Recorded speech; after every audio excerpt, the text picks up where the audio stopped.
الحمد للہ رب العالمین والصلاة والسلام علی سید الانبیاء والمرسلین اما بعد۔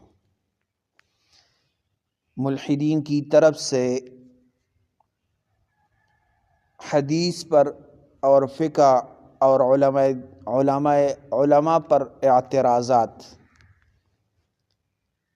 اور ہم اس کے جوابات دیں گے، لیکن اس سے پہلے آپ لوگ اگر نئے ہو اور آپ لوگوں نے ابھی تک ہمارا چینل سبسکرائب نہیں کیا ہے، لہٰذا آپ ہمارا چینل سبسکرائب کریں تاکہ ہمارا ہر ویڈیو آپ لوگوں تک پہنچ جائے، اور ہمارے چینل پر یہ لائیو آپشن کھل جائے تو آپ کی مہربانی ہوگی کہ ہمارا چینل سبسکرائب کریں۔ جزاکم اللہ۔ تو ملحدین کا اعتراض، پہلا اعتراض یہ ہے کہ حدیثیں تو انسانوں نے جمع کیے، غلط ہو سکتی ہے، یہ تو غلط ہو سکتی ہے، یہ ملحدین کا اعتراض ہے۔ ہم جواب دیں گے، قرآن خود حدیث کی حفاظت کا دعویٰ کرتا ہے۔ قال اللہ تعالی وما ينطق عن الهوى ان هو الا وحی یوحی۔ نبی علیہ السلام اپنی خواہش سے نہیں بولتے، وہ وحی ہی ہوتی ہے جو انہیں کی جاتی ہے۔ جب نبی علیہ السلام کی بات وحی ہو تو اسے محفوظ کرنا اللہ کی ذمہ داری ہے، جیسے قرآن کی حفاظت۔ نمبر 2، حدیث جمع کرنے کا نظام دنیا کی سب سے مضبوط سائنسی تحقیق ہے۔ راوی کو سچا، دیانتدار، حافظہ مضبوط نہ ہونے پر رد کر دیا جاتا تھا۔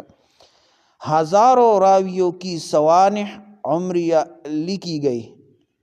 علم الرجال، یعنی دنیا میں اس کی مثال نہیں۔ قرآن کی تفسیر، نماز، حج، زکوٰۃ، روزہ، سب کی عملی شکل حدیث سے ہی ملی ہے۔ نمبر 3، حدیث نہ ہو تو دین نامکمل رہ جاتا ہے۔ نماز کیسے، رکعتین کتنے، زکوٰۃ کا نصاب، حج کا طریقہ، کوئی جواب قرآن میں نہیں، سب حدیث سے ملتا ہے۔ یہ پہلا اعتراض اور اس کے جواب ہے۔ دوسرا اعتراض، حدیثیں تو سینکڑوں سال بعد لکھی گئی، درمیان میں سب بدل گیا ہوگا۔ جواب سن لیں۔ غلط، حدیثیں صحابہ نے لکھی۔ حضرت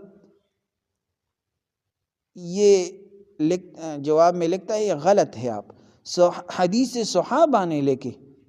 حضرت عبداللہ ابن عمر رضی اللہ تعالی عنہ کے پاس لکھی ہوئی حدیثوں کا صحیفہ تھا، الصحیفۃ الصادقہ۔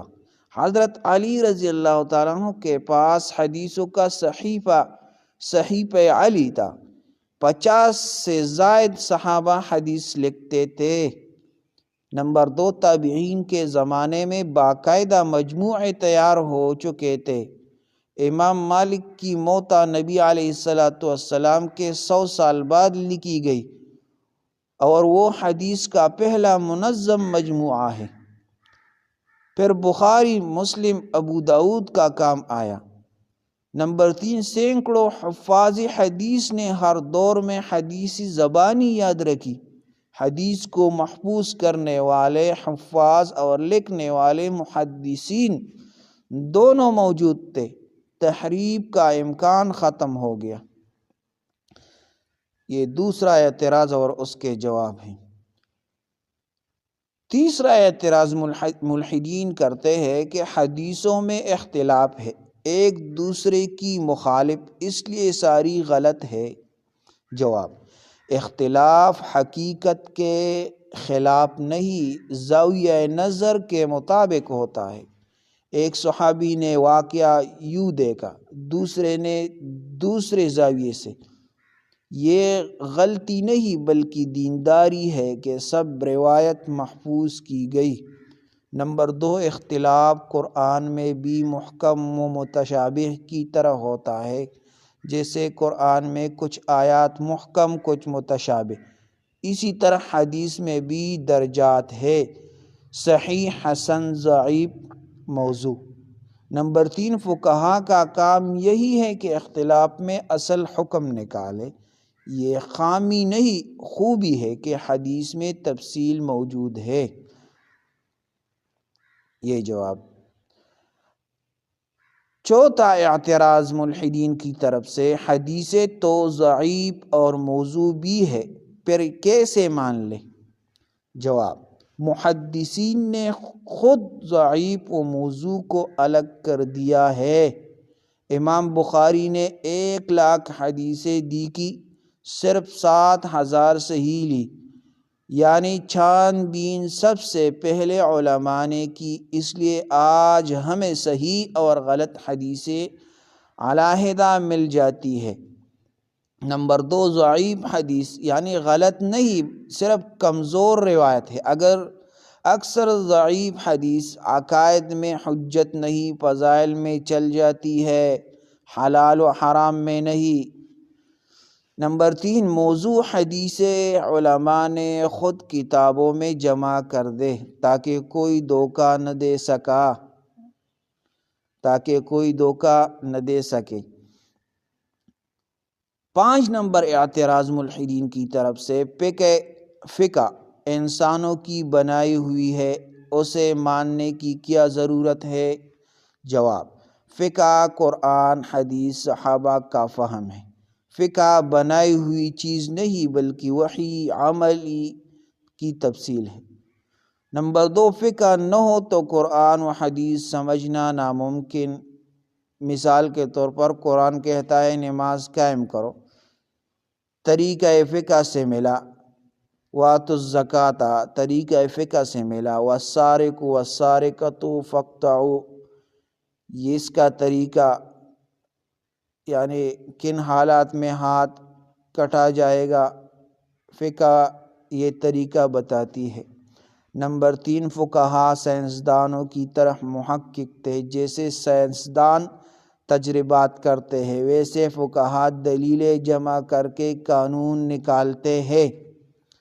اعتراض نمبر 6، ملحدین کی طرف سے، علماء دین کو مشکل بناتے ہیں، یعنی علماء دین کو مشکل بناتے ہیں۔ جواب سن لے، دین لوگوں نے مشکل بنایا، علماء نے آسان کیا۔ فقہا نے سفر میں نماز قصر، مریض کے لیے روزہ معاف، کمزور کے لیے تیمم جیسے آسان حل نکالے۔ نمبر 2، اگر علماء نہ ہوتے تو دین صرف کتابی رہ جاتا، لوگ اپنے انداز سے دین بناتے، فساد ہی فساد تھا۔ نمبر 3، ہر فن کا ماہر ہوتا ہے، جیسے بیماری میں ڈاکٹر، جیسے گاڑی میں میکینک، ویسے دین میں عالم ضروری ہے۔ اعتراض نمبر 7، ملحدین کہتے ہیں اسلام میں اتنے فرقے کیوں؟ یہ ثابت کرتا ہے کہ علماء گمراہ کرتے ہیں۔ جواب، فرقے دین نے نہیں، خواہشوں نے بنائے ہیں۔ اللہ نے کہا ان الذین فرقوا دینہم وکانوا شیعا لست منہم فی شیء، یعنی فرقہ بندی غلط ہے مگر دین ایک ہے۔ علماء نے نہیں، لوگوں نے بغاوت کر کے راستے بدلے، قادیانی، بھائی نیچری، منکر حدیث وغیرہ۔ جدید ملحدین یہ عام لوگوں کی بغاوت تھی، علماء نے کبھی ایسی راہ نہیں بنائی۔ نمبر 3، اصل علماء ہمیشہ ایک صف میں رہے، نماز، روزہ، حج، زکوٰۃ، کلمہ، ایمان، قرآن سب اہل سنت میں متفق ہیں۔ تو یہ چند اعتراضات ہیں اور اس کے جوابات ہم نے پیش کیے، سیکھ لے۔ جزاکم اللہ احسن الجزا۔